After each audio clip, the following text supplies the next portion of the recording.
Ok, então bem-vindos à Introdução à Economia, turma C, efetivamente aula 2.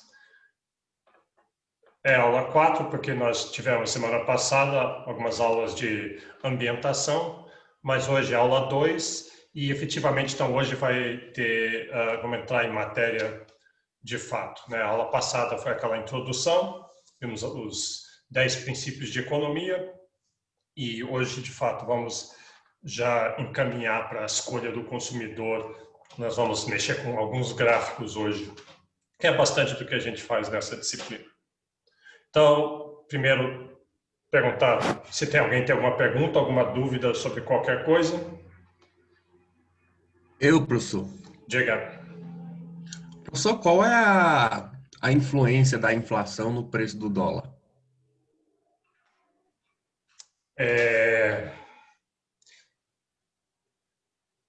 Bom, a inflação significa uma alta generalizada dos preços. Então, todos os preços de muitas coisas dependem do dólar, porque tem produtos importados. Então, gasolina, por exemplo, se o dólar está mais caro, está mais escasso no Brasil o dólar, o preço da gasolina vai subir, subindo o preço da gasolina sobe a inflação. Então, existe uma conexão muito estreita do preço do dólar, da taxa de câmbio com a inflação. Isso a gente vai ver lá para frente, no módulo 2, em macroeconomia. Vai ter uma sessão só sobre economia monetária e nível de preços. Então, nós vamos ver isso. E obrigado. Então tá, deixa eu compartilhar a tela aqui. Só para... Eu sei que é um pouco repetitivo para quem está aparecendo todas as vezes, mas é só alguns minutos aqui só para recapitular algumas logísticas do curso, porque tem tido algumas perguntas de gente que não estava na semana passada. Então, se você entrar no SIGA, lá tem essa disciplina, tem todo o cronograma. Então, repara aqui que hoje, essa foi a aula passada, aula 1, hoje estamos em aula 2. O link estava lá, então, puxa, eu não recebi o e-mail, o professor esqueceu de mandar o e-mail para a aula, mas aí, olhe aqui que o link pode estar aqui. Por exemplo, amanhã, ou hoje mesmo, já vou colocar o link da aula 3 aqui embaixo. E aqui diz tudo que a gente vai fazer hoje. A ideia, eu estou tentando seguir o cronograma estritamente de acordo com a coordenação de introdução à economia para seguir, para ficar claro onde a gente está a cada momento do tempo. Então, hoje vai ter análise do consumidor, análise de escolha, comportamento do consumidor. E aqui tem outras informações, em cima também, os e-mails dos monitores. Tem o meu e-mail, tem o link onde você pode conseguir os slides que eu vou usar, estão todos disponíveis lá na minha homepage. E tem um link para uma aula assíncrona que eu dei. E lembra que tem essas aulas assíncronas também. Inclusive, essa aula de hoje, eu vou postar, eu vou mostrar onde que eu vou postar, mas além disso, tem as aulas assíncronas que outros professores vão dar. Essa aula de hoje, acho que o professor Flávio ele tem essa aula gravada. Então, se você achar que eu não expliquei muito bem, sempre tem a opção de ver a aula dele.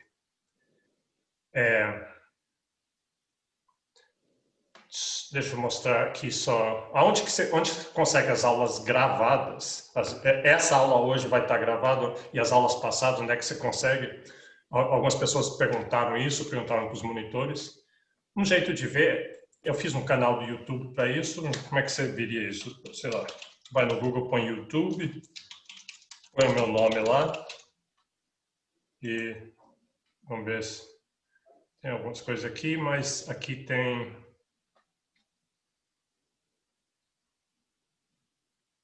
E põe em teco, talvez. Aparece aqui, aulas em teco, turma C. Você entra nisso. E aí tem todas as aulas. Tem aulas da semana passada, tem a aula passada está aqui. Então você não precisa assistir. Se você não puder assistir no horário de aula, você pode assistir gravado depois. É só a única vantagem aqui que você pode tirar dúvidas, fazer perguntas. Então é isso. Então, já entrando na matéria, aqui só uma recomendação, um negócio que eu descobri recentemente, que pode ser útil para você. Isso aqui não estou exigindo que você veja, isso não faz parte da disciplina, isso aqui é um recurso adicional. Isso aqui é um podcast que acabou de começar, é bem novo. Infelizmente é em inglês. E eu vou até ver se eu acho alguma coisa parecida em português, e deve ter. Mas esse aqui são dois economistas, aliás, relativamente famosos na profissão, esse Justin Wolfers, eles são até casados um com o outro, já tiveram cargos grandes no governo americano, e eles têm um livro de introdução à economia novo que eles fizeram. Eu acho que esse podcast é meio baseado para ajudar a divulgar o livro, mas olha o nome, Pensando como Economista. Como é que se pode fazer para pensar como economista? Como é que um economista aborda as questões, a vida, as escolhas? Então, é exatamente o que a gente está fazendo em introdução à economia, né? Aqueles princípios de economia, outro nome de chamar, em vez de princípios de economia, podia ser como pensar como um economista. Então, veja aqui o episódio número 1, por que você deveria pensar como economista? Então, eles fazem o caso ali, é curtinho, 15 minutos. O episódio 2 custo de oportunidade, o princípio de custo de oportunidade. E aí eles têm jeitos interessantes de contar histórias e definir os princípios. Outro princípio, custo-benefício. Os dois fazem parte dos princípios que a gente viu na aula passada, né? O custo de oportunidade estava lá e custo-benefício também estava, a ideia do trade-off, né? Quando você olha os trade-offs, você está medindo custos e benefícios das suas escolhas e escolhendo aquela que dá maior diferença entre custos e benefícios. Outro, o princípio marginal, a gente viu também, que a gente faz escolhas marginais, e até é parecido o jeito que eles fazem aqui, eu não vi esse aqui ainda, mas eu dei exemplos com pães de queijo, né? E aqui eles estão falando assim, pergunte a si mesmo, você deveria ter outro, comer outro? Então, mais ou menos aquela mesma ideia. E então tem vários outros e talvez isso aqui seja interessante. Não vai cair diretamente da prova, eu sei que alunos estão sempre pensando, mas isso vai cair na prova, eu tenho que ouvir o podcast. Não, isso aqui é só um recurso que eu estou recomendando. Tá. Então vamos lá, vamos começar de fato da onde a gente parou. A gente tinha parado ali com o 10º princípio de economia, curva de Phillips, e a continuação é esse aqui. Então, uma distinção que existe, o que vai vir agora, nas próximos 4, 5 slides, ou mais, 10 slides, é um monte de conceitos ainda. Isso aqui é a parte introdutória. Ainda hoje nós vamos chegar a aplicar essas coisas para uma aplicação mais concreta. Por enquanto, uns princípios meio soltos, assim, você pode estar jogando um monte de princípios e conceitos e qual o sentido disso? O sentido é que isso tudo vai ser usado. Então, aqui está para a gente estar ouvindo falar dessas coisas pela primeira vez. Então, pode ficar meio esquisito, mas daqui a pouco vai fazer sentido. Então, uma das coisas que, se está sendo apresentado uma ciência nova, ciências econômicas, é quando você encontra uma ciência, você quer saber... peraí, não mudou. Desculpa, eu estou vendo aqui que não mudou. Eu tenho que sempre... Quando eu mudo de fonte, eu tenho que sair e entrar de novo. Então, por isso que não estava fazendo sentido. Tá. Então, aqui eu estou nos slides. Tá bom. Então, você encontra uma ciência nova, você quer saber, mas essa ciência é positiva ou normativa? E o que quer dizer isso? Isso é meio de epistemologia da ciência. Então, uma análise positiva, uma abordagem positiva, não quer dizer que ela é bem-humorada ou ela é otimista. Positiva quer dizer que você está descrevendo o mundo. seja lá o objeto que você está estudando, uma análise positiva, você vai descrever, você vai descrever, você vai dizer o que você está vendo, né? Uma análise normativa, você vai tentar sugerir como mudar aquilo ali. Você está olhando um objeto e você vai recomendar como é que você pode alterar aquilo ali. Então, uma declaração positiva, o que a gente faz? A gente olha o mundo, a gente está interessado na economia. Então, você olha a economia brasileira, você olha um pedaço dela, você olha o governo, você olha uma política pública, você olha o que uma firma está fazendo, o que um setor está fazendo, olha que tem inflação ou não tem inflação, tem crescimento ou não tem, e aí você descreve o que você está vendo. Isso é muito útil, porque, né, o mundo é complexo e às vezes a gente só quer saber o que está acontecendo. Então, essa é uma análise positiva. Então, é descritivo e geralmente você está fazendo relações de causa e efeito. Uma análise normativa, o que você quer, você está olhando às vezes o mesmo fenômeno, né? Tem inflação, não tem inflação, tem desemprego, essas firmas estão expandindo, estão inovando ou não estão, e aí você quer explicar, você está fazendo um juízo de valor, você está dizendo, está aqui o que está acontecendo, isso é bom ou isso é ruim, e aqui está como consertar, aqui está como a gente poderia mudar. Por exemplo, você olha e diz, tem desemprego, então a solução para o desemprego é um programa do governo para gerar mais emprego. Então, qual que é a correta, qual que é a boa a abordagem? Não tem, depende do seu objetivo. Muitas vezes o que você quer fazer é simplesmente descrever, em outras situações você quer sugerir como mudar. E em economia nós fazemos os dois, às vezes não é bem claro qual que está fazendo, mas a gente faz os dois. E isso muitas vezes tem uma pergunta na prova sobre isso. Aí eles fazem algo parecido com isso aqui. Eles dão alguns exemplos, eles fazem alguma afirmação, ou até pegam uma afirmação do jornal, alguém falando no jornal, alguém falando na televisão, e aí pergunta para você, verdadeiro e falso, isso é uma análise, qual das alternativas abaixo é uma abordagem positiva, qual é uma normativa. Então vamos ver alguns exemplos aqui. Você vai que nem sempre é tão claro. Às vezes tem uma área cinza, uma afirmação que está meio cinza assim, mas então o salário mínimo causa desemprego.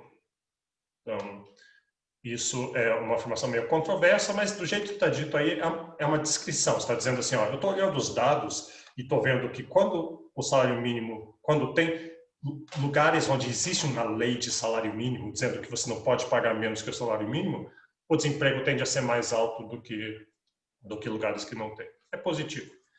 Uma outra afirmação é você dizer o salário mínimo devia aumentar. O governo deveria aumentar o salário mínimo. Aqui é uma análise normativa. Você está fazendo um juízo de valor. Você está dizendo, o salário está baixo, isso não é bom, logo o governo devia fazer uma política para resolver isso aqui. Então, repara que sempre que você tem a palavra deveria, ou alguma outra palavra parecida com ela, ou alguma palavra fazendo juízo de valor, dizendo isso é bom, isso é ruim, isso é eficiente, isso é ineficiente, isso contribui, não contribui, geralmente é normativa, porque tem um juízo de valor, e quando tem um juízo de valor, isso vai ser importante daqui a pouco, você tem que dizer, bom, mas qual critério? Qual critério que a gente vai usar? Em economia, o nosso critério vai ser eficiência.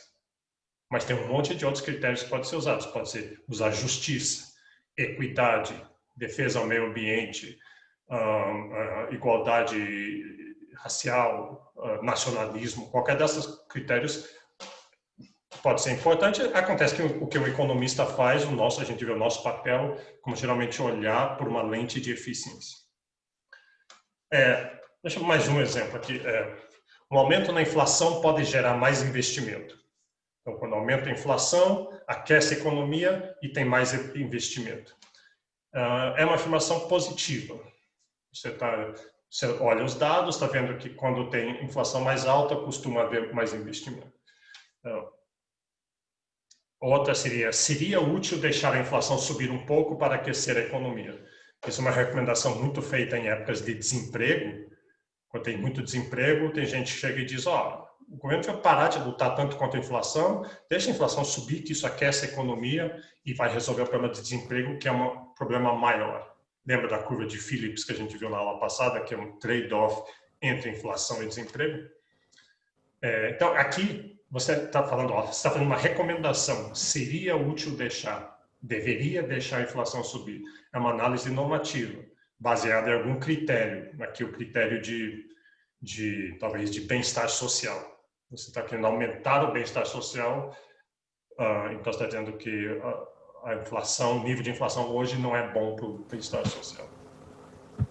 Então, você pode estar um pouquinho confuso, assim, dizendo, mas não está claro para mim que às vezes parece que é positivo, mas talvez seja normativo. E é verdade,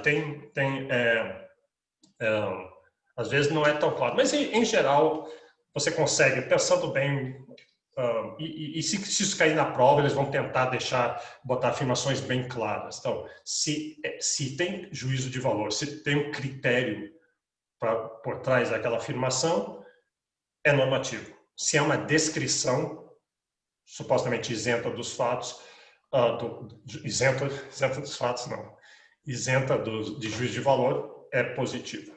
O problema é o seguinte, é que qualquer descrição, se eu peço para você descrever alguma coisa e peço para 10 outras pessoas descreverem, cada um vai descrever de um jeito diferente, aquela história dos cegos pegando no elefante. E às vezes, dependendo do que você escolhe de descrever alguns detalhes em vez de outros, isso às vezes fica parecendo meio normativo. Você está botando muita ênfase num detalhe em vez do que outro, parece que você está dizendo, esse detalhe é mais importante do que os outros, e parece normativo.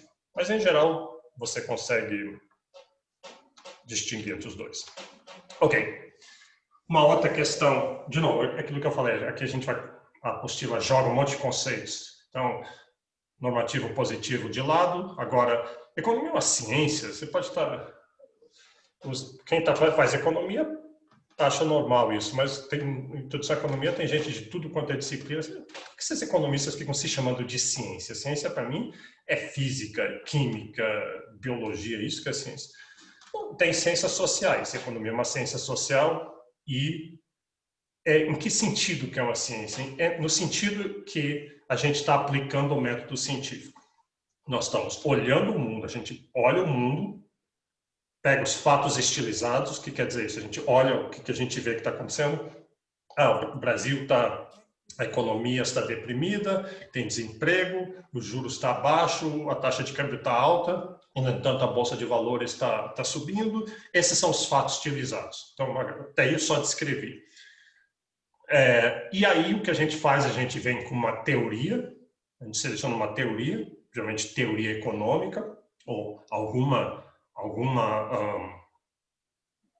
pedaço, porque teoria econômica tem várias escolas diferentes, às vezes bem contraditórias, mas a gente pega uma teoria econômica, a partir dessa teoria econômica que tem diversas premissas, você tira hipóteses testáveis, você tira uma afirmação da teoria usando lógica e matemática e lógica em geral. Você tira uma afirmativa que pode ou não ser verdade. É importante isso, que ela seja falsificável, que a gente fala. Se você faz uma afirmação que simplesmente não pode estar errada, então você não está fazendo ciência, você está fazendo religião, alguma outra coisa assim. Ciência, ela tem que poder estar errada. Então, quando Einstein chegou e falou é impossível ir mais rápido do que a velocidade da luz, ele podia estar errado. Você podia observar uma partícula indo mais rápido que a velocidade da luz, e aí ele estaria errado, ele teria sido falsificado. Esse é o método popperiano de ciência. Então, a economia, a gente vê parte de teoria, premissas, faz uma afirmativa e aí testa essa afirmativa, testa olhando os dados. E eu vou dar, aqui tem vários exemplos, eu botei 4 afirmações bastante controversas em economia, e aqui tem grandes debates na literatura, tem gente que acredita num lado ou no outro. O ponto aqui não é resolver nenhum deles, é só mostrar o tipo de coisa que um economista pode olhar, e no qual a gente aplica esse método econômico. Então, primeiro, essa afirmação gera muita briga em economia. Um aumento do salário mínimo, sabe, a lei do salário mínimo, hoje está, acho que 996 por aí, essa lei que diz você não pode pagar menos para ninguém do que o salário mínimo. Então, aumentar esse piso é bom para os mais pobres. Então, tem gente que diz, isso é verdade e, portanto, o governo devia aumentar o salário mínimo. Todo ano tem uma briga, acho que daqui a pouco que eles vão decidir o salário mínimo do ano que vem, você vai ver no Congresso, vai ter essa briga de novo. Então, especialmente o pessoal de esquerda vai dizer, tem que aumentar o salário mínimo, porque isso é bom para os mais pobres. O Brasil tem essa desigualdade muito grande, a gente quer resolver, aumenta o salário mínimo. E aí tem outras pessoas que chegam e dizem, não, mas repare bem, eu também quero ajudar os mais pobres, mas se você aumentar o salário mínimo, vai ficar mais caro contratar pessoas. E se ficar mais caro, muitas firmas vão despedir. Então, você acha que está ajudando os pobres aumentando o salário mínimo, mas, na verdade, alguns pobres, sim, vão ficar melhor, aqueles que vão agora ter o salário mínimo mais alto, mas muitos pobres vão perder o salário, o emprego deles, porque as firmas vão contratar menos trabalhadores, agora fica mais caro. E aí, como é que você resolve essa controvérsia? Método científico. Você chega lá, cada um, você tem a hipótese testável, que em locais e lugares e setores, indústrias, firmas que aumentaram o salário mínimo, gerou desemprego, pessoas perderam o emprego, e você testa com os dados. E aí você olha e vê se é verdade ou não. Os dados é que tem a palavra final. É o mundo real, a realização do mundo final, que vai decidir quais teorias são verdadeiras ou não. Se os dados refutarem a teoria, o que você faz no método científico? Você altera a sua teoria. Esse que devia ser. Então, assim, nesse sentido que economia é uma ciência. Deixa eu olhar só mais uns dois aqui, porque eles são interessantes. Existe toda uma briga sobre essa afirmação. Você quer acabar com o crime no país? Põe pena de morte. Né? No Brasil, várias pessoas já sugeriram isso. Nos Estados Unidos, vários estados tiveram ou têm pena de morte. E tem gente que diz, isso vai funcionar, porque daí o bandido vai ficar com medo de fazer bandidagem, porque ele agora tem pena de morte, o risco para ele é maior. Outras pessoas vão dizer, não, isso não funciona, as pessoas, quando tomam a decisão de cometer um crime ou não levam em conta se tem pena de morte ou não, não é assim que eles fazem essas coisas. E tem muitas brigas sobre isso, e não está resolvido. Tem gente que... Esse é um dos problemas, que do jeito que eu falei, parece... vamos perguntar para os dados, a gente olha os dados, e os dados vão decidir quem está certo e quem está errado. Infelizmente, nem isso resolve completamente, porque dependendo de como você olhar os dados, e tem gente que tem estudos meio mal intencionados e que não são muito cientificamente rigorosos, feitos para dar a resposta que as pessoas querem, nos dois lados tem isso. A gente vê muito isso com o Covid, todo dia tem um estudo novo de Covid dizendo alguma coisa. Mas mesmo quando o estudo é bem feito, é difícil. Né? Tem estudos bem feitos, que dependendo de como você olhar, quais dados você olhar, então... mas essa é a natureza de ciência. Isso não devia dizer, então eu desisto de ciência. Ciência, se você for estudar física, porque em física não tem essa ambiguidade. Primeiro, em física tem essas mesmas brigas, e, na verdade, esse não é um problema, essa é a beleza de ciência, é isso que torna divertido. Aí você está sempre esse desafio de você fazer um estudo melhor, você pegar dados melhor e você convencer mais gente de que o seu teste está correto. Professor, Diga, pode falar. bom dia. Assim, eu acho interessante, acho que tudo bem, a economia é uma ciência, eu consigo entender isso bem, mas assim, minha primeira formação é assim, minha segunda graduação, né? Eu sou bióloga de formação, então eu fiz muita ciência na parte da biologia. E teste de hipótese era uma coisa que a gente fazia, enfim. A diferença é que a gente está lidando com animais e os comportamentos são repetidos, enfim. Então, acho que deve ser uma análise um tanto mais simples, porque a gente pega o comportamento do bicho e faz a análise estatística, acabou. Acha o número, corrobora ou refuta a hipótese. Mas quando eu penso na economia, e no caso, levando a economia, acredito que isso a economia também, também a gente pode levar para a área ambiental, comportamentos, enfim. Mas quando a gente leva a economia para a parte humana, tem um viés aí de comportamento humano que nunca é repetido, né? Eu não sei se isso se levaria em conta também para fazer uma ciência econômica, porque a pena de morte, por exemplo, depende do país, a cultura, e não é só número, né? Isso aí entraria, por exemplo, nessa análise positiva, descritiva do comportamento versus normativa, porque para mim parece uma coisa muito importante você descrever o comportamento do ser humano, né? Numa análise como essa, na cultura, enfim. É, é, eu gostei muito desse comentário, e é isso mesmo. Existe assim, então, assim, economia, parte da física, as partículas não sabem que elas estão sendo estudadas, então isso você pode repetir e fica mais claro que os experimentos vão chegar a uma conclusão. Em ciências sociais, em economia em particular, pessoas não cooperam tanto, elas têm agência, elas têm decisão. Então, de fato, fica mais confuso, fica mais sujo, mas, de novo, o que eu quero afirmar é que isso não é um motivo de dizer, então eu não gosto desse tipo de estudo, vou estudar partículas, vou estudar ratinhos que dá respostas mais claras. Sim, mas nessa que a economia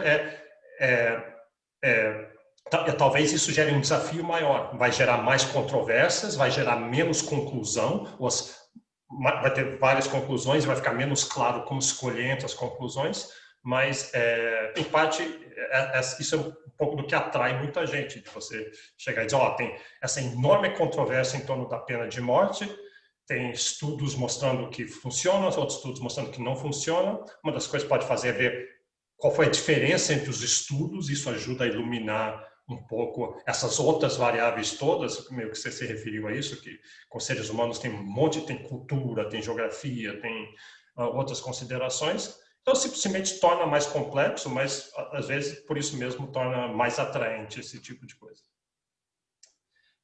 Só um último desse, não vou fazer os 4, só um outro que é incrivelmente controverso também. Você chega e diz assim, o Brasil está com desemprego, a economia não está indo, o governo devia aumentar os gastos. O aumento dos gastos iria gerar emprego, iria gerar investimento, e esse próprio investimento ia gerar arrecadação de imposto, que ia gerar mais programas. Então, o governo devia gastar mais. É o contrário do que bom, aí depende, se você...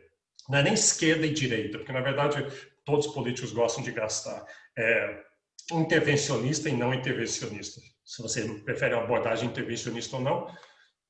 A atual, o Paulo Guedes, por exemplo, é um liberal no sentido econômico e ele é contra essa afirmação. Ele diz assim, o aumento dos gastos vai gerar dívida, vai gerar déficit do governo, vai gerar uma incapacidade do governo de atender outros serviços essenciais, o governo vai entrar em áreas que deviam ser do setor privado e vai ser ruim para a economia. Né? A Dilma, por exemplo, era o contrário. A Dilma era, vamos aumentar os gastos, vamos dar subsídios, vamos dar isenções fiscais para comprar geladeira, para comprar esse tipo de coisa, porque daí isso vai gerar emprego e indústria. Então, é bem controverso e não é resolvido, de novo. Às vezes as pessoas acham meio frustrante, mas eu quero a resposta. O que eu ponho na prova? Qual a resposta que eu ponho na prova?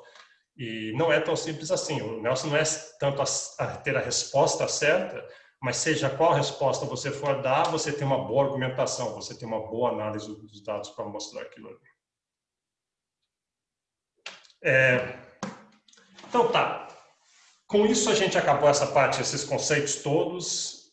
Vamos fazer agora, a gente entra nesse tema aqui. Na apostila isso já é um capítulo novo. E aqui a gente vai já ter um modelo em si, vamos tentar modelar de uma maneira bem simples a escolha do consumidor. Né? Até agora eu falei que economia é muito sobre escolhas, mas como é que a gente pode entender essas escolhas? A gente sabe que tem a ver com custo de oportunidade, sabe que tem a ver com incentivos, com trade-offs, com custos e benefícios, mas como é que a gente junta tudo isso num arcabouço interligado e mais lógico? Então é isso que a gente vai fazer aqui. Então, para fazer isso, primeiro um conceito que vai ser importante, que a gente chama de ceteris paribus. Ceteris paribus sempre esqueci se é latim ou grego, mas é para dizer tudo mais constante. Então, funciona assim. Economia, a gente lida muito com causalidade, né? A gente quer dizer X afeta Y. Então, por exemplo, pena de morte afeta nível de crime. Salário mínimo afeta desemprego.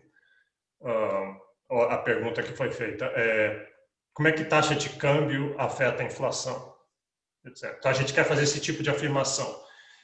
E eles repara que a gente vai fazer muitos gráficos, porque gráficos é um jeito de mostrar isso. No gráficos tem dois eixos. Você tem o eixo X, onde tem a variável X, e o eixo Y, a variável Y, e o gráfico vai mostrar como é que X e Y são relacionados entre si. Só que, veja o comentário que foi feito agora há pouco, uma coisa que ela falou. Qualquer desses temas tem muitas outras variáveis, tem muitas outras coisas acontecendo. Tem cultura, tem experiência, tem as questões locais, normas. Então, como é que eu vou fazer uma afirmação sobre X e Y, como é a relação entre X e Y, e que tal Z, W e todas as outras variáveis? Então, um dos jeitos que a gente lida com isso é com essa ideia de ceteris paribus. A gente foca a nossa atenção naquelas variáveis que a gente tem interesse, X e Y, pena de morte e crime, inflação e taxa de câmbio. Mas aí a gente diz o seguinte, a gente vai analisar a relação entre essas duas variáveis, mas nós não vamos ignorar as outras variáveis todas, que podem ser muitas. Nós vamos mantê-las fixas. Mantenha-las fixas ou mantenha ceteris paribus. Essas variáveis estão ceteris paribus. Elas estão constantes. Então, eu vou analisar x e y mantendo as outras constantes. E depois, diz, poxa, mas aí você vai ignorar elas? Não. Depois, quando eu achar o equilíbrio da relação entre x e y, eu posso mexer uma das variáveis ceteris paribus e ver como é que o equilíbrio muda. Isso vai ser uma técnica de análise muito poderosa. Isso vai ficar claro quando eu mostrar um exemplo disso. Então, como é que é esse ceteris paribus? Esse exemplo aqui. Se o preço da manteiga sobe, está faltando um E ali. Se o preço da manteiga subir, as pessoas comprarão menos manteiga. Uma afirmação meio que óbvia, né? Na verdade, é uma descrição da curva de demanda, que vai ser uma coisa muito importante para a gente nessa disciplina. Mas é uma afirmação.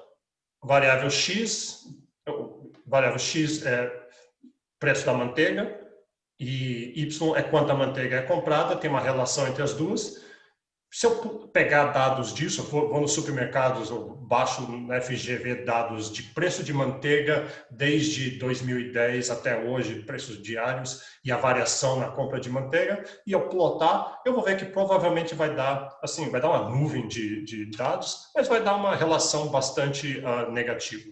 Quando o preço da manteiga estava alto, as pessoas compravam menos manteiga. Quando o preço da manteiga estava baixo, as pessoas compravam mais manteiga. Isso não surpreende ninguém. A curva de demanda é uma coisa bastante óbvia e a gente entende bem. Só que, se você pensar bem, tem um monte de outras variáveis que também afetam a decisão das pessoas de comprar manteiga, além do preço. São essas variáveis ceteris paribus que a gente vai manter fixas. Elas não aparecem no gráfico, mas elas estão lá atrás. Então, por exemplo, o preço do pão é um bem complementar. Manteiga é comido muito com pão. Então, se o preço do pão subir, isso vai fazer as pessoas demandarem menos manteiga. Poxa, eu adoro comer pão com manteiga de manhã, mas o pão está muito caro, eu vou comer tapioca em vez, e tapioca eu não como com manteiga, eu como com queijo, sei lá. Então, o preço do bem complementar afeta a demanda por manteiga. Então, como é que a gente mantém ele ceteris paribus, o preço do pão? A gente diz, eu vou olhar o preço da manteiga e a quantidade de manteiga comprada, mas eu vou pegar só os dados onde o preço do pão ficou igual. Então, eu estou mantendo fixo o preço do pão e vendo quando o preço do pão está fixo, ele não subiu nem desceu, o que acontece quando sobe o preço da manteiga com a demanda por manteiga. Bem, substituto também, se o preço da margarina cai, margarina de repente ficou muito barato, muita gente vai dizer, poxa, eu prefiro manteiga, mas a margarina está tão barato e é meio igual, então eu vou consumir margarina. Então, o preço da margarina a gente quer manter fixo também, para não contaminar a relação entre o preço da manteiga e a quantidade de manteiga comprada. A renda das pessoas, se de um ano para o outro o Brasil ficar muito mais rico, então todo mundo está ganhando uns 30% em média a mais, as pessoas vão tender a consumir mais manteiga, mais ou menos, depende se é um bem superior ou inferior, a gente vai ver depois. Mas então a gente tem que manter a renda das pessoas fixas. Se eu quiser analisar a relação entre preço da manteiga e quantidade de manteiga consumida, vamos olhar situações em que a renda das pessoas não alterou. Assim, a renda não está contaminando. Na verdade, tem métodos estatísticos de você manter fixo e poder olhar todos os dados. Outra coisa, a preferência dos consumidores. Se de repente, sei lá, um influenciador grande, se Neymar, no Instagram dele, falar assim, eu sou o melhor jogador de futebol do mundo porque eu como manteiga 5 vezes por dia. Então, no dia seguinte, a demanda por manteiga vai subir, mesmo se o preço da manteiga não variou. Então, as preferências das pessoas mudam, a gente quer manter fixo. Então, ceteris paribus. Então, se eu fizer uma afirmação, eu falo assim, pena de morte reduz criminalidade. Aí, implícito, eu tenho que falar assim, ceteris paribus. Quer dizer, se você testa um mundo com pena de morte e sem pena de morte e vê a criminalidade, só que você tem que manter todo o resto fixo. A cultura tem que ser cultura, religião. Talvez naquele ano está passando alguma série que está todo mundo assistindo que tem a ver com pena de morte, as pessoas estão impressionadas com aquilo ali e tal, mudando a opinião. Não pode, você tem que manter tudo fixo. E aí você faz a afirmação, pena de morte reduz criminalidade e você testa ceteris paribus. Então, não é que a gente fala só uma dúvida. Então, se mudar é constante, mas o resto não se manter fixo, então não é ceteris paribus? Porque daí é o que vai acontecer, o que eu vou falar agora do problema da identificação. Eu falo assim, olha, eu peguei duas situações, uma que tem pena de morte e outra que não tem pena de morte, eu medi a criminalidade e a com pena de morte, a que tem pena de morte teve menos criminalidade. Portanto, minha conclusão é que pena de morte reduz a criminalidade. Mas aí alguém vai e olha e diz, sim, mas os dados que você pegou os dados sem pena de morte, foi numa época que a renda estava muito, muito alta. E os com pena de morte, uma época que a renda estava baixa. Na época que os dados que você pegou com pena de morte também coincidiram com a época de renda alta. E quando a renda está mais alta, geralmente tem menos crime. Sabe? Tem pessoas, muitos crimes são feitos por necessidade, não necessidade, mas a falta de renda leva pessoas a cometer crime. Então, eu não consigo identificar se foi a pena de morte ou se foi a renda que aumentou, reduziu a criminalidade, ou uma combinação dos dois. Por isso que eu preciso manter fixo. Só uma coisa pode variar para eu poder fazer a afirmação. Só a pena de morte pode variar nos meus dados. Por isso eu tenho que manter ceteris paribus, a renda e vários outros variáveis. E tem técnicas estatísticas para fazer isso. Mas como é que eu vou fazer isso? Tem técnicas estatísticas para fazer isso. Né? A gente não vai se preocupar com elas aqui nessa disciplina, mas o importante é só ter em mente que quando você está falando da relação entre x e y, de qualquer duas variáveis, se você está querendo fazer uma afirmação sobre causalidade, que x afeta y positivamente ou negativamente, está implícito que você está controlando por todas as outras coisas. E, portanto, você está isolando o efeito de x. E não está sendo contaminado por outras coisas que variam, que no mundo real tudo varia ao mesmo tempo. Né?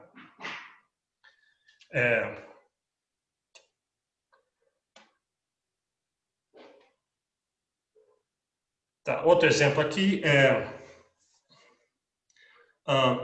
se o governo aumenta a oferta de dinheiro, a gente viu isso, era um dos princípios da aula passada, né, que se o governo criar dinheiro assim só para pagar suas dívidas, para gastar, isso gera inflação. Então, a afirmação é essa. Aumentar a oferta de dinheiro gera inflação. X afeta Y. Isso é uma coisa conhecida como a teoria quantitativa da moeda. E tem controvérsias a respeito. Mas o ponto aqui não é esse. O ponto é, quando aumenta a oferta de moeda, o governo põe mais moeda em circulação, isso vai aumentar a taxa de inflação, ceteris paribus. Dado que a taxa de câmbio não variou, dado que as expectativas das pessoas, porque se as pessoas acham que vai ter inflação no ano que vem, todo mundo vai aumentar seus preços, todo mundo vai exigir aumento de salários, as firmas vão aumentar o preço dos produtos, e aí a inflação de fato acontece, é uma profecia autorrealizável. Então eu tenho que isolar a expectativa das pessoas, eu tenho que isolar a taxa de câmbio. Porque se a taxa de câmbio acontece alguma coisa com o dólar, alguma coisa acontece lá na Europa ou na China e faz o preço do dólar subir ou descer no mundo e, portanto, no Brasil, isso afeta a inflação.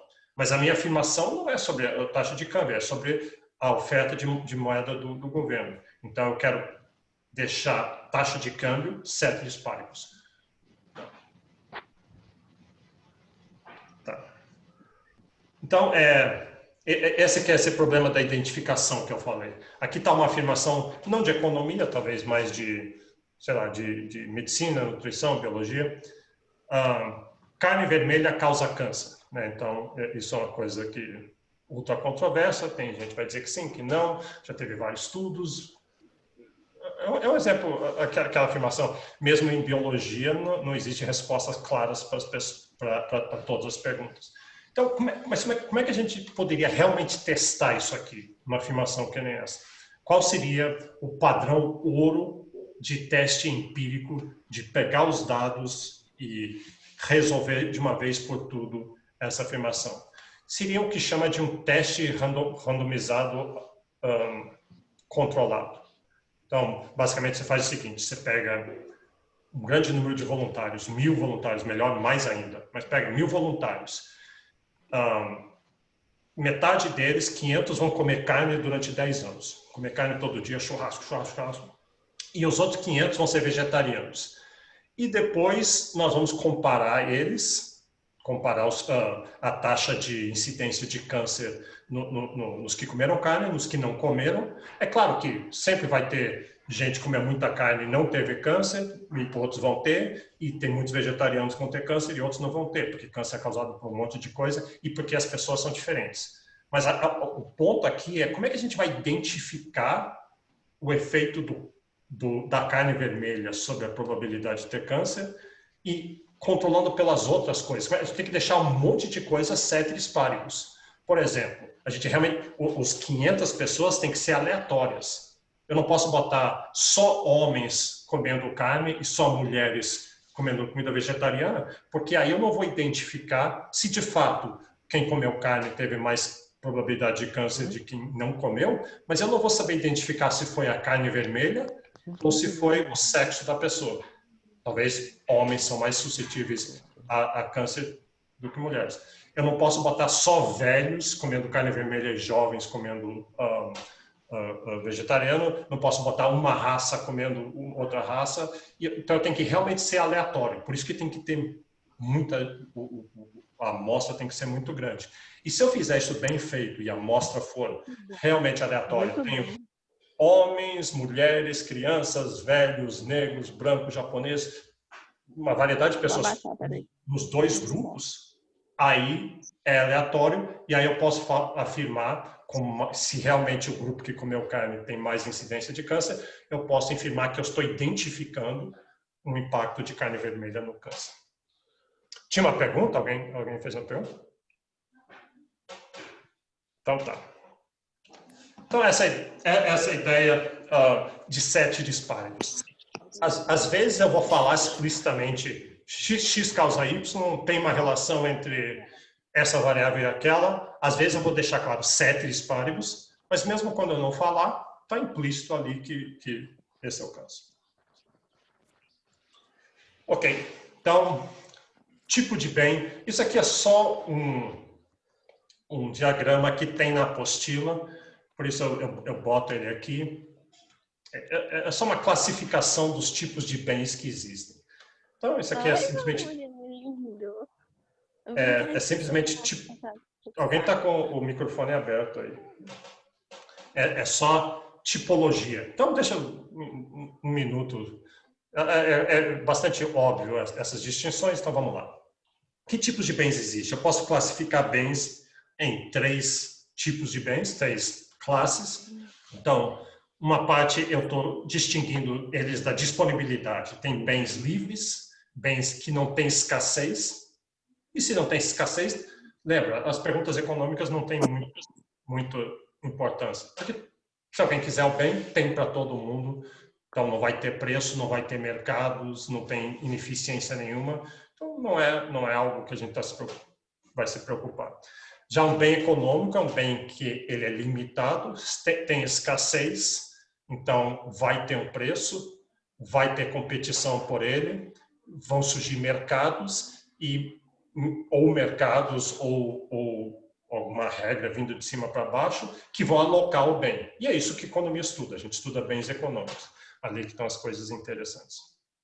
Muitos bens que hoje são livres vão virar bens econômicos. Acho que eu dei exemplo na aula passada sobre ar fresco. Aqui, né, em Brasília não tem indústria, o ar aqui é fresco, é de graça, eu posso respirar, você pode respirar, eu posso fazer exercício e respirar 10 vezes mais do que e não tem problema nenhum, isso não tira de ninguém, não tem problema, então não tem preço, não tem mercados, mas em alguns lugares ar fresco nessas grandes cidades, Beijing e outros, ar fresco é raro, é escasso, então rapidamente surgem regras e você não pode fazer determinadas atividades, não pode ter indústrias em alguns lugares. Então, bens econômicos surgem escolhas, é necessário fazer escolhas. Outra distinção é o uso que vai ser feito dos bens. Tem bens finais, bens que vão ser consumidos, e bens intermediários. É um bem que é produzido e ele não é consumido, não é o consumo final. Mesmo um bem intermediário é consumido, mas ele é consumido na produção de outro bem. Então, os exemplos aqui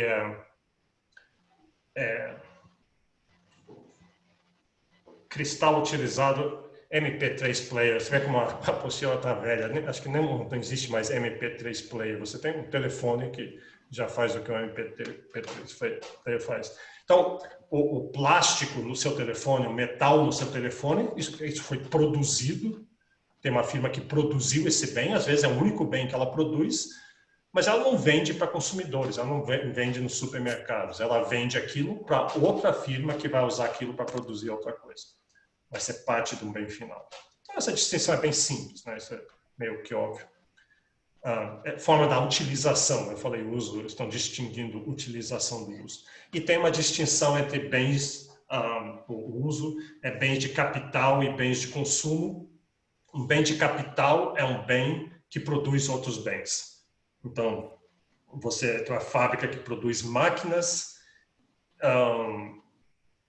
que produzem outras máquinas. Então, são bem de capital e um bem de consumo. E às vezes é o mesmo bem. Por exemplo, uma fábrica que produz parafusos e vende esses parafusos para uma outra fábrica que faz máquinas, é bens de capital. Mas, nesse caso, o parafuso é um bem de capital. Se vende parafuso para alguém que usa na casa dele para pregar quadros na parede, é um bem de consumo. Às vezes, não é muito claro a distinção entre esses dois últimos, mas isso é tudo meio óbvio. Eu falo isso porque está na apostila, eu não acho isso aqui lá muito importante. Isso aqui sim é importante. Daqui a pouco a gente vai chegar no gráfico, mas tem um conceito importante aqui, a ideia de eficiência e eficiência econômica. Eu já mencionei isso aqui como um critério, é o critério principal pelo qual, em economia, nós julgamos uma situação, julgamos uma proposta, por exemplo, uma locação qualquer, uma escolha, a gente vê uma escolha que o governo fez, que a sociedade fez, que o indivíduo fez, e a gente pode classificar essa escolha foi eficiente ou não foi eficiente. A dificuldade aqui é que você já tem na sua cabeça uma definição do que é eficiente. E a definição que a gente usa em economia é relacionada, mas é um pouco diferente. Então, mas por isso mesmo confunde. Quando eu falo para você assim, fulaninho é eficiente, Você entende? Ele resolve as coisas, ele faz as coisas, ele consegue resolver as coisas. Então, por isso ele é eficiente. A economia eficiente é um conceito bem mais específico do que isso, é quase matemático. Então, eficiência, e a gente chama isso de eficiência de Pareto, eu tenho a foto dele daqui a pouco, é um economista italiano do século XIX que definiu. A gente diz o seguinte: supõe uma situação, tem uma situação qualquer, então algumas escolhas foram feitas, a distribuição dos bens está realizada, e eu olho essa situação e eu me pergunto assim, será que tem como mudar a alocação, as escolhas que foram feitas e deixar algumas pessoas melhores do que naquele status quo, sem piorar a situação de ninguém? Então, repara, eu cheguei num lugar, eu vi o que está acontecendo, eu digo, todo mundo para, eu vou mudar algumas coisas aqui, você tira isso, você faz isso, você reverte aquela escolha que você fez, essa firma que produziu uma coisa não vai produzir, ou não vai usar essa técnica, vai usar outra, esse imposto que tinha para aumentar, eu vou mudar a situação, ninguém vai estar pior, algumas pessoas vão estar indiferentes, vão estar na mesma situação, numa situação que para eles é indiferente, e algumas pessoas vão estar melhor. Se existia essa possibilidade, então o status quo não era eficiente. Porque não é eficiente você estar numa situação onde tem outra situação possível, viável, em que ninguém vai estar pior, pelo menos uma pessoa, mas potencialmente muitas pessoas vão estar melhor. Então, é isso que a gente chama de eficiência. Você tem uma situação, mas você fez uma escolha e existe outra escolha que teria sido melhor para você, sem deixar ninguém pior, então sua escolha não foi eficiente. É uma escolha ineficiente e, portanto, daí o que a gente sugere, o que vai sugerir é que mude sua escolha, ou a gente faça alguma coisa para alterar dessa situação ineficiente para uma situação eficiente. Então, é um pouquinho sutil, mas não tanto assim. De certa forma, é bem óbvio, né? Que se todo mundo pode estar melhor, se tem uma situação em que todo mundo pode estar melhor, por que a gente não faz? Ninguém vai ser contra. Ninguém vai ser contra, porque se a gente votar, quem topa fazer essa mudança, todo mundo deveria dizer, eu topo. Os que vão estar indiferentes, para mim tanto faz, eu voto, dá na mesma. Mas muitos vão estar em situação melhor. Então, eles, eu topo, claro, eu vou melhorar a minha situação. Então, é um conceito bem fraco de eficiência, porque é um critério, assim, a gente não está pedindo muito, o nosso critério não é ultra rígido, a gente só quer uma situação em que não tenha mudanças óbvias. Né?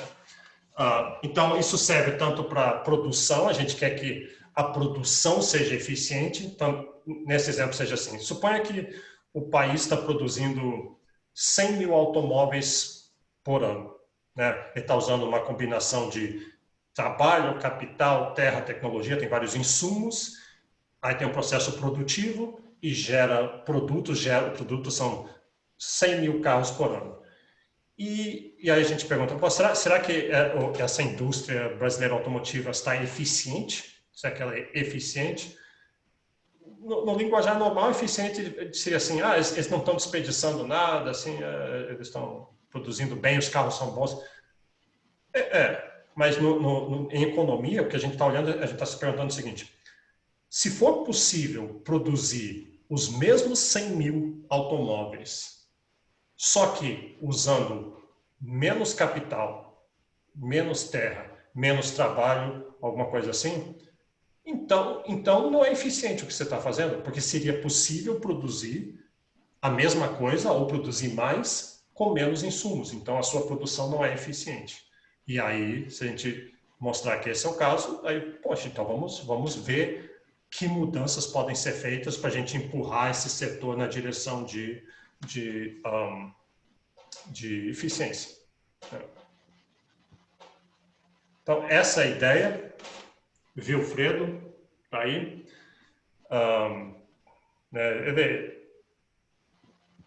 fez algumas coisas de economia, no estatístico, a famosa regra do 80-20, foi ele que percebeu isso pela primeira vez. Então, a gente chama isso, às vezes, de eficiência de Pareto. Você vai ver muitos economistas falando assim, essa escolha não é ótima.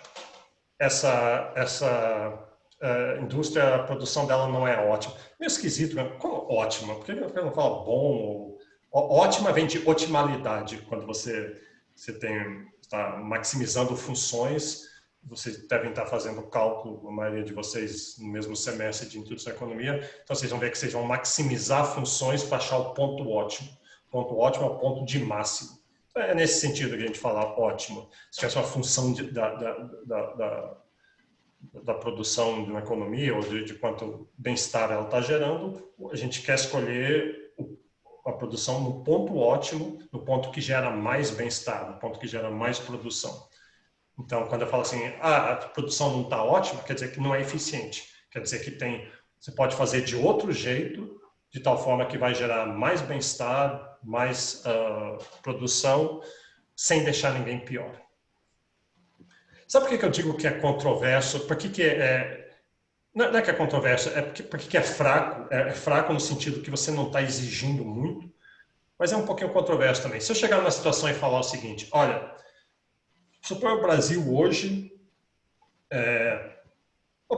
pega-se o mundo, esse é um debate que tem aparecido muito, agora que tem esses bilionários, essa desigualdade entre os mais ricos e mais pobres, entre os ultra ricos. Tem muita gente que sugere assim, pega esses bilionários, pega assim os 10 maiores bilionários do mundo, os 10, sei lá, 20, Bill Gates, Zuckerberg, esses caras, e põe um imposto em cima deles, ou confisca 90% da renda deles, eles vão continuar mega ricos e distribui a riqueza deles entre as pessoas do mundo, os Estados Unidos, do Brasil, pode fazer isso só com um país, e você vai melhorar a vida de um monte de gente.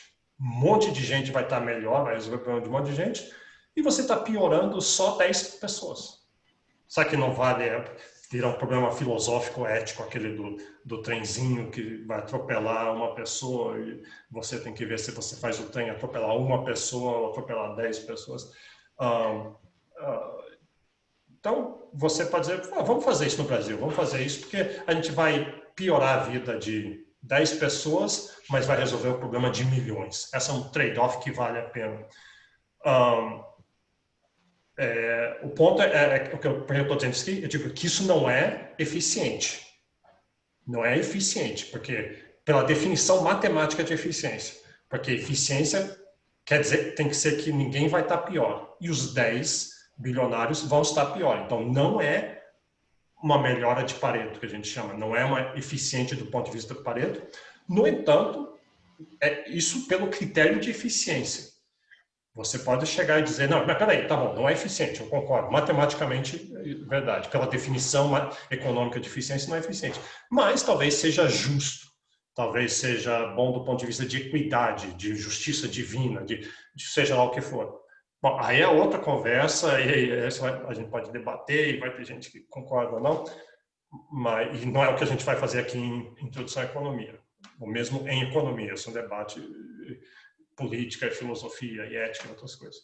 Mas o ponto é que o conceito de eficiência que a gente usa requer, para alguma coisa ser eficiente, uma mudança ser eficiente, você não pode piorar ninguém.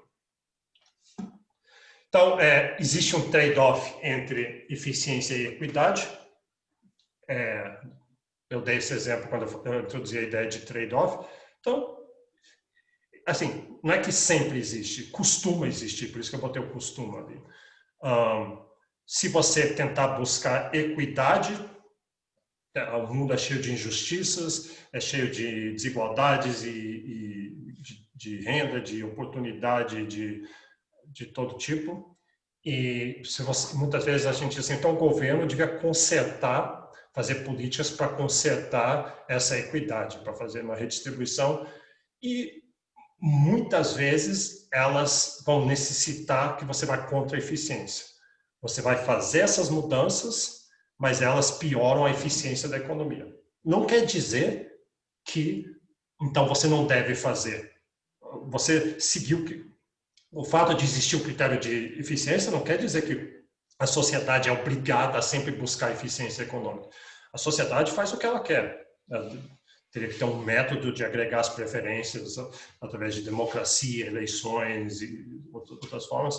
Mas o importante de pensar em eficiência é que, mesmo se a sociedade optar por algo que não seja eficiente, que ela saiba o custo que está tendo aquilo. Deixa eu só dar um exemplo disso.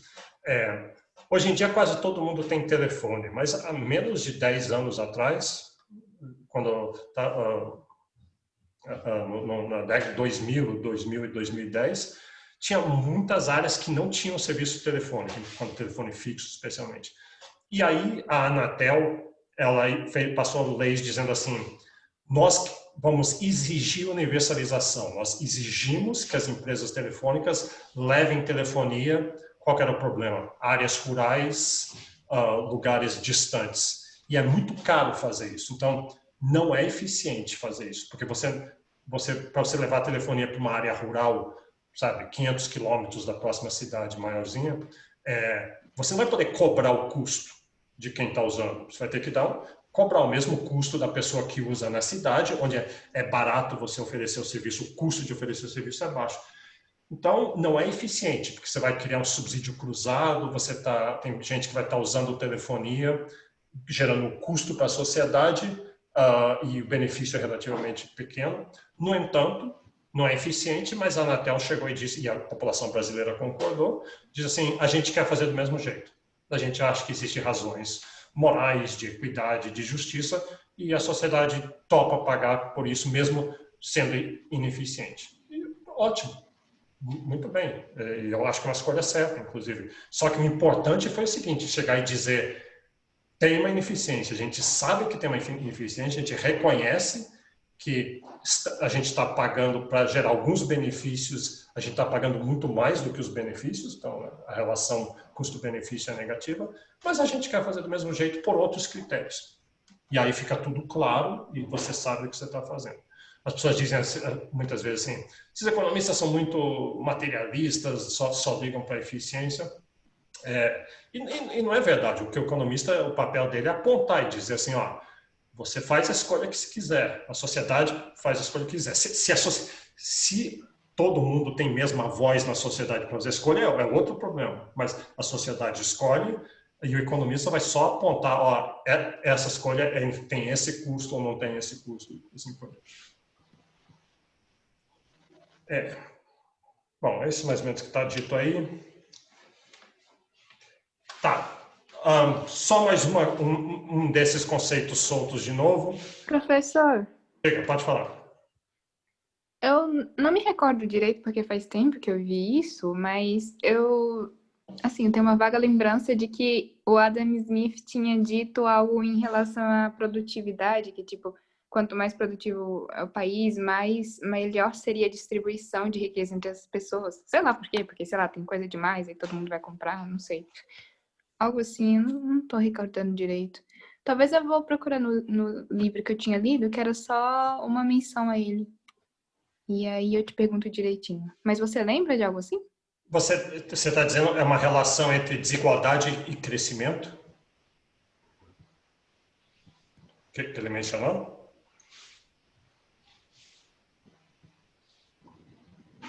Hein? Porque se for uma relação entre desigualdade e crescimento... Bom, é verdade que Adam Smith falou muitas coisas, né? O livro dele é impressionante, quão presciente que é. Eu não estou lembrando especificamente nada dele assim, mas essa é uma grande área de estudos em economia.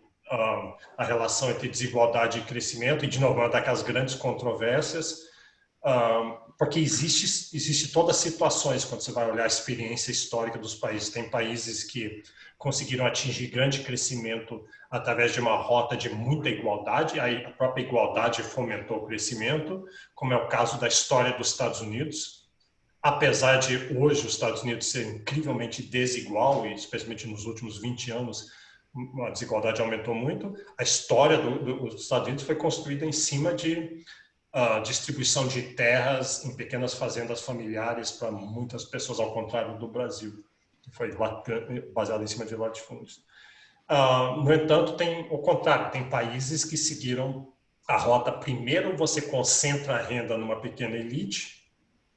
Qual seria a vantagem disso? Porque daí essa elite investe em grandes indústrias, em grandes métodos de produção, e isso acaba gerando emprego e atividade para os outros. Chile, por exemplo, seguiu esse caminho. E tem também o que chama da curva de Kuznets invertida. Tipicamente, muitos países, assim, quando eles são pobres, eles são muito iguais, todo mundo é pobre no país. Aí vai aumentando a desigualdade, tem uma certa desigualdade necessária para o desenvolvimento, justamente que se precisa de pessoas que montem essas grandes firmas, mas eventualmente o país é rico o suficiente e aí ele vai ficando mais igual. O país rico é como se igualdade fosse um bem de consumo que, quando você é mais rico, você pode consumir aquele bem melhor. Então, países escandinavos meio que fizeram isso. Então, é uma relação confusa.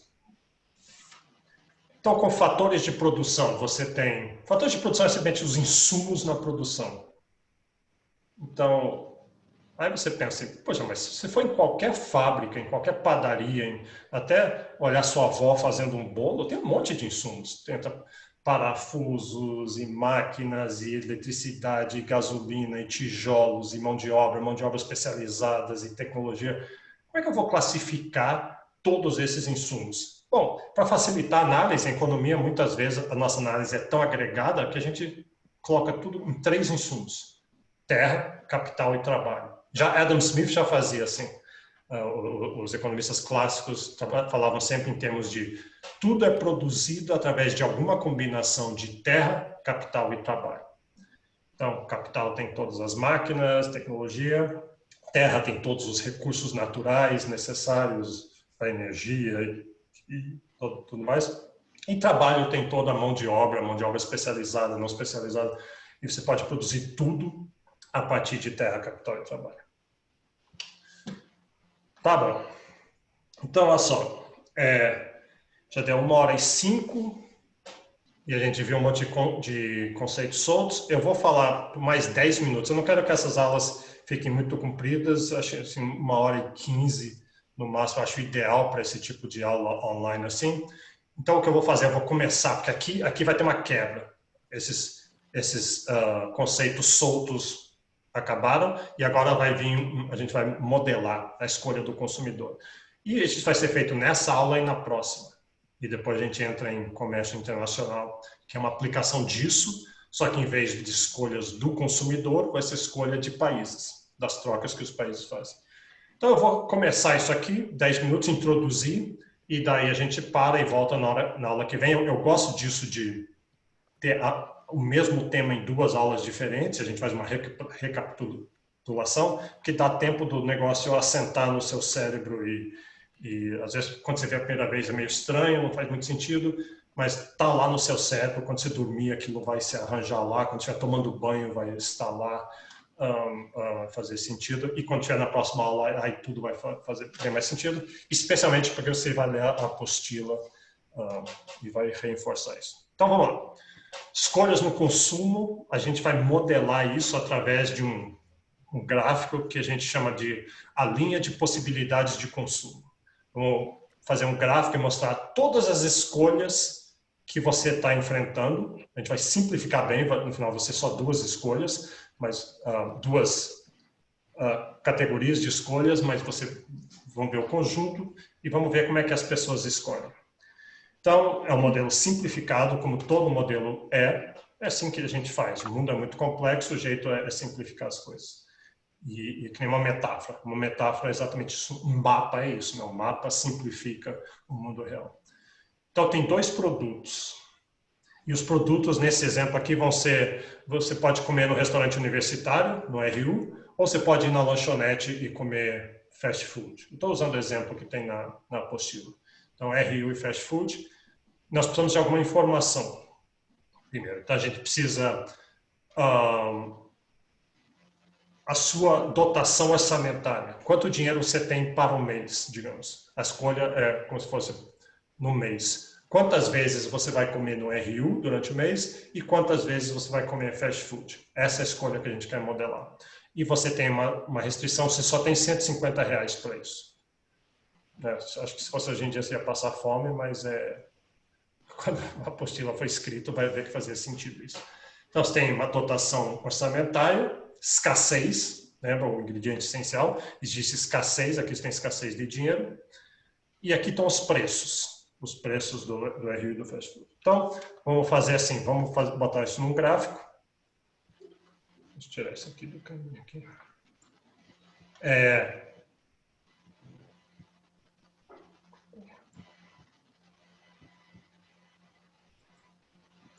Tá, então, vamos botar no eixo horizontal aqui RU, e aqui esse é o gasto total no mês que você vai ter, e aqui o fast food, esse é o gasto total. E agora vamos perguntar quais são as escolhas que você tem. Você não tem todas as escolhas do mundo. Por exemplo, se não, você, dado sua dotação orçamentária, você não pode optar de comer 100 vezes no fast food e 200 vezes no restaurante universitário no mês. Você não tem dinheiro suficiente para fazer isso. Você provavelmente tem a fome suficiente, aí não tem escassez, mas você não tem o dinheiro suficiente. Então, suponha que eu odeio o restaurante universitário, não comeria lá nem morto, suponha, não estou dizendo isso. E eu só vou comer fast food, então. E eu vou fazer outra premissa para simplificar. Suponha que você tem R$150, mas você só pode usar esses R$150 para alimentação. E se sobrar, se você não gastar no final dos meses os 150, você não pode guardar a diferença. Suponha que você está ganhando ticket de alimentação e ele só pode ser usado naquele mês. E você não pode dar para outras pessoas em troca de nada. Só para simplificar. Então, se você só vai comer fast food e você tem que gastar todos os 150, então você vai gastar 150 de fast food, dá 12. Você vai comer 12 vezes na lanchonete. Então, essa é uma escolha. Você vai consumir 0 vezes no restaurante universitário e 12 vezes no fast food. Ou, se você resolver que você não gosta de lanchonete, você vai comer sempre no restaurante universitário, que é mais saudável, e você vai gastar os 150, você pode comer 60 vezes no RU. Então, aqui tem duas escolhas. Você pode comer 12 fast food, 0 restaurante universitário, ou 60 RU e 0 fast food. E aqui está a sua equação da sua restrição orçamentária. Repara que se você puser 12 aqui no F e 0 no R, a equação está correta, vai ser 150 igual a 150. Ou se você pegar 60 aqui e botar no R, 60 vezes 2,5 e 0 vezes 12,5, vai dar 150. Então a equação tem que fechar. Mas não são só essas duas escolhas que você tem. Você pode fazer uma combinação, você não precisa comer só um tipo de comida. Então, quando a gente fizer isso aqui está, deixa eu botar aqui de novo, a linha de possibilidades de consumo. A linha de possibilidades de consumo. Ela está aqui.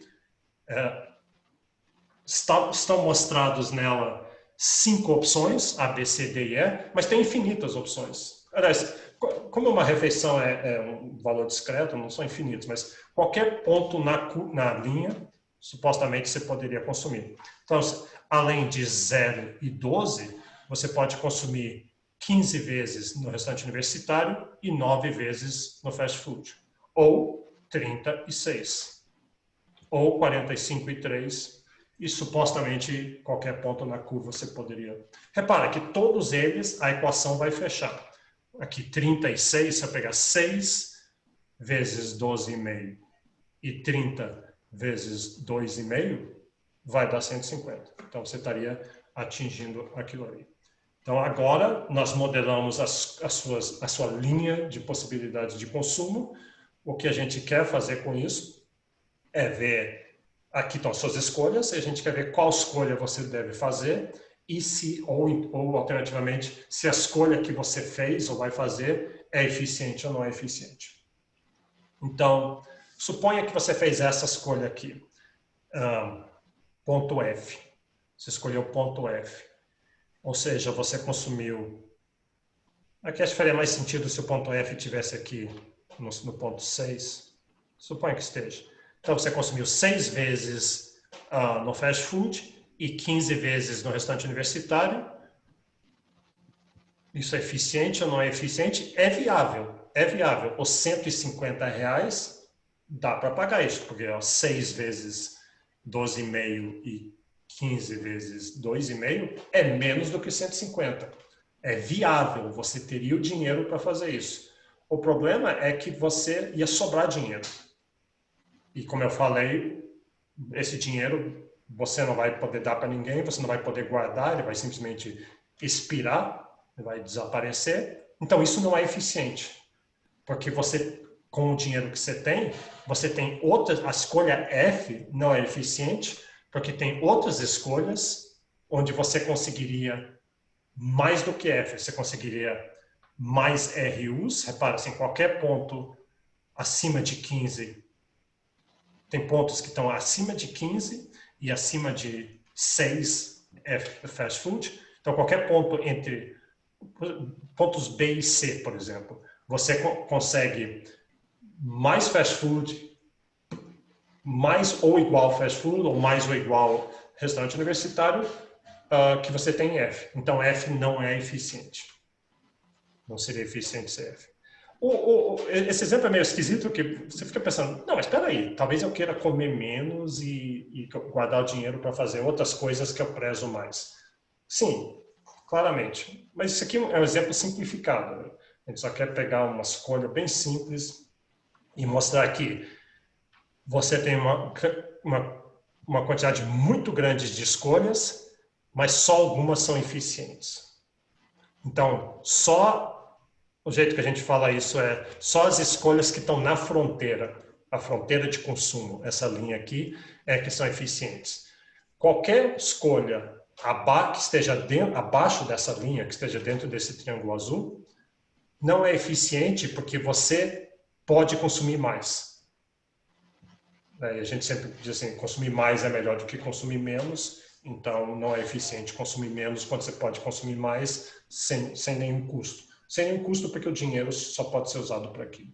Na vida real você teria várias outras escolhas, mas o princípio é o mesmo. Você, mesmo que são 1000 bens que você está comparando, que você pode escolher entre combinações deles, você não quer fazer uma escolha onde você vai ter menos de alguns e a mesma quantidade de outros.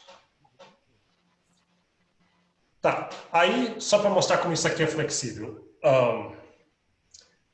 Suponha que de repente esse mês você ganhou R$ 25 a mais. Então agora mudou o seu orçamento. Esse mês tem R$ 175 para ser usado em alimentação, mesmo esquema de antes. Então como é que você vê isso no gráfico? Bom, agora com 175, você pode consumir mais do que só aqueles 12 fast foods. Pode consumir 14. Divida 175 por 12,5 e dá 14. E também, se você consumir só restaurante universitário, você pode consumir não só 60, mas 70. Então, a sua fronteira de consumos se deslocou para a direita, ela aumentou. Você tem mais escolhas. E faz sentido. Você tem... Não é mais escolhas, tem escolhas demais. As suas escolhas envolvem maiores quantidades. Ou você pode dizer assim, agora vamos mudar, volta o orçamento para 150 e vamos mudar só um dos preços. Vamos tornar mais caro o restaurante universitário, que era 2,5, agora ele é 5. Então ele é 5, isso quer dizer que se você consumir só restaurante universitário, que antes a 2,5 você consumia 60, agora com a refeição mais cara, você consome só 30. A sua curva de consumo, a linha de possibilidades, se deslocou nesse eixo do restaurante universitário para a direção da origem. Está vendo? Esse triângulo aqui é menor do que o outro, tem menos escolhas viáveis. Faz sentido. Os bens que você consome ficaram mais caros, você vai poder comprar menos deles. Então, mas a fronteira toda se desloca. Uma outra mudança, vamos tornar mais barato o preço do fast food. Volta todos os outros parâmetros para os valores originais, só que o fast food, que era 12,5, agora o preço cai para 10. Então, se o preço caiu, isso quer dizer, se você for consumir só aquele bem, então você vai poder consumir mais, não só 12, mas você vai poder consumir 15. E 15 são os 150 que você tem divididos pelo preço, 10 você vai poder consumir 15. Então, sua fronteira de possibilidades se deslocou para fora. Então, repara que esse arcabouço ele é bastante flexível. Se eu mudar os parâmetros, ele reflete nas escolhas que estão abertas. Você deve estar se perguntando, eu vou parar com isso hoje, mas você deve estar se perguntando, sim, tá bom, então essas são as escolhas viáveis, mas qual escolha eu vou fazer? Qual escolha fulaninho vai fazer, uma sociedade vai fazer? Essa resposta essa pergunta a gente não vai responder aqui. A gente precisaria, lembra lá da primeira aula, quando eu falei dos elementos essenciais de economia,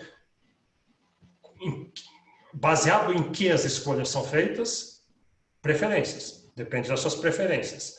Então, existe um método de fazer isso graficamente, que chama curvas de diferença. Nós não vamos fazer em introdução à economia, porque é mais complicado, mas existe um jeito de plotar umas curvas aqui, que a gente escolher aquela curva que é tangente à linha de possibilidades de consumo, e isso ia dar uma resposta para a gente. Dada as preferências de determinada pessoa e dada a restrição orçamentária dela, o modelo permite prever a escolha que ela faria da cesta de consumo delas. Isso é muito poderoso, essa é a essência de microeconomia, mas por enquanto a gente só está preocupado assim, em quais escolhas estão abertas para as pessoas, quais escolhas são eficientes ou não eficientes, quais são viáveis, quais não são viáveis, e como é que muda essas escolhas, dado que você mude os preços relativos ou a restrição orçamentária, né? Então, a gente vai fazer isso a partir da próxima aula. A gente fez isso com consumo, na próxima aula a gente recapitula e depois faz com produção. É a mesma coisa, uma firma vai produzir e você pode produzir com vários insumos diferentes. Como é que você escolhe quais insumos usar e quantos de usar de cada insumo para produzir de uma maneira mais eficiente? Então, eu vou parar aqui, eu acho que a gente progrediu bem. Hora de qualquer pergunta que você tenha, pode fazer pergunta sobre o curso ou pergunta sobre a matéria. Professor? Só para começar, agora que eu vi o chat aqui, tem algumas perguntas. Alguém perguntou assim, o que a pena de morte tem a ver com economia? Economia pode juntar, então, a sociologia? Sim, definitivamente. Eu tentei realçar esse ponto na próxima aula aqui. E naquela aula gravada que eu botei assíncrona, eu disse assim, que todo mundo acha que economia é só sobre dinheiro, né? Sobre investir em que ações. Não, economia é sobre escolhas. E qualquer escolha, por exemplo, a escolha de uma sociedade de combater criminalidade através de pena de morte ou outro tipo de penas, isso é uma escolha, logo, economia tem muito a dizer sobre isso. E, inclusive, nesse debate, economistas têm um peso muito grande, existem muitos estudos sobre isso. Outra pergunta que alguém botou aqui, eu estou vendo, eficiência, o Rubens Abiola perguntou, eficiência econômica será uma situação ideal, então, mas será que é possível, é uma utopia? É uma boa pergunta.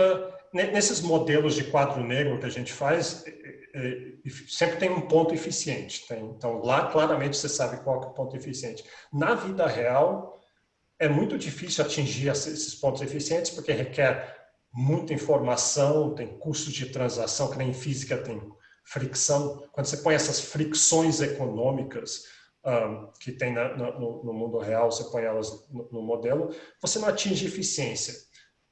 É muito comum não atingir. Você atinge o que chama o segundo melhor. Não é eficiente, mas é o mais perto que é possível no mundo real chegar. Isso não quer dizer que eficiência, então, é um conceito irrelevante. Pelo contrário, como se diz, um tipo ideal, talvez uma coisa inatingível, mas é muito útil para a gente saber o que é eficiente, para entender em que direção ir e o quão longe nós estamos de uma situação eficiente. Então, é uma excelente pergunta essa.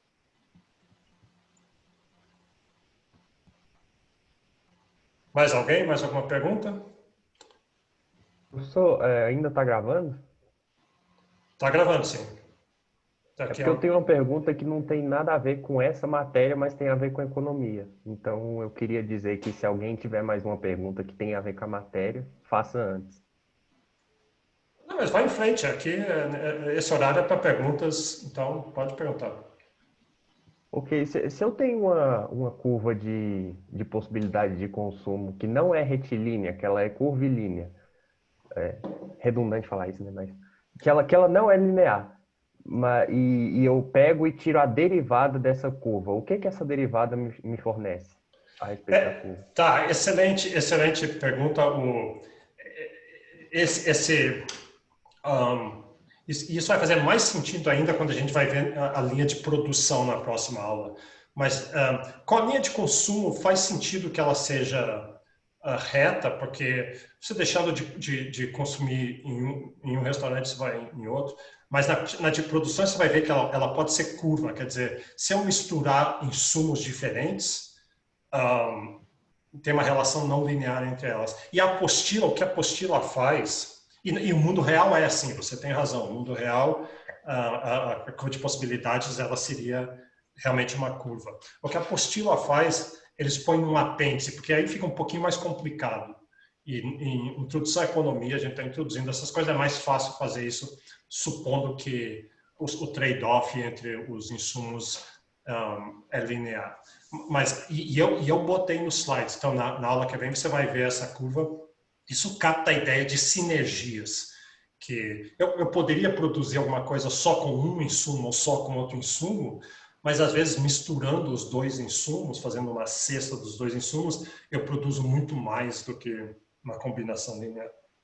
E aí complica um pouco, então eu não vou entrar na questão do que a derivada iria querer dizer, mas o mundo real é assim e aqui a gente vai simplificar isso. Ok, obrigado.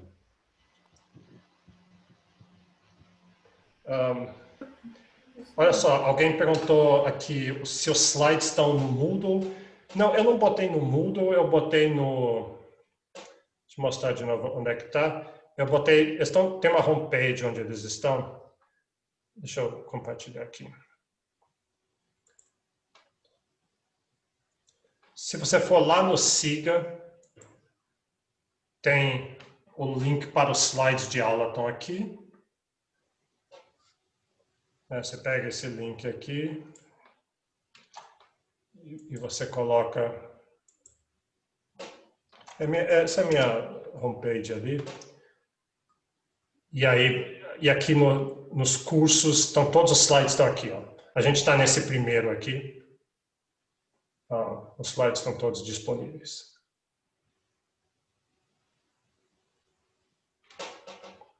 Sabe aqui. Mais alguma pergunta? Alguém perguntando sobre a apostila. Eu falei que eu teria a resposta disso, mas não tenho.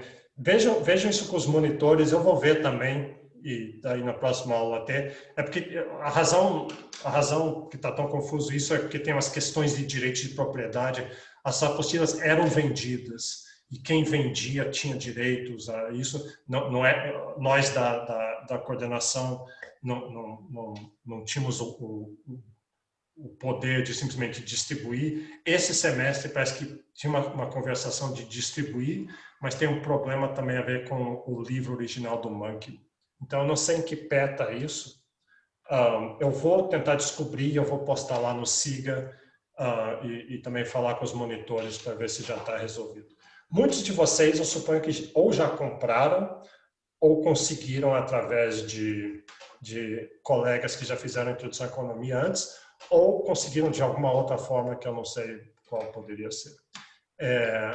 E outras pessoas estão fazendo o quê? Estão indo na biblioteca digital, da biblioteca da UNB, onde tem o livro do Mankiw, digital. Se você olhar lá, tem não digital, tem o livro físico também, mas tem um livro digital, que estão usando aquilo ali, que é muito parecido com boas partes da apostila, menos a ênfase em Brasil. Mas essa parte que a gente está vendo toda hoje, na próxima aula, está tudo lá muito parecido do jeito que a gente está vendo aqui. Mas eu vou tentar ser mais claro sobre isso. E assim que eu souber, eu ponho ali no Siga. Mais alguma pergunta? Então, ótimo, obrigado. Vamos parar por aqui. A gente se encontra novamente segunda-feira. E em meia hora, mais ou menos, essa aula já deve estar postada lá no canal do YouTube. Então, bom dia para vocês.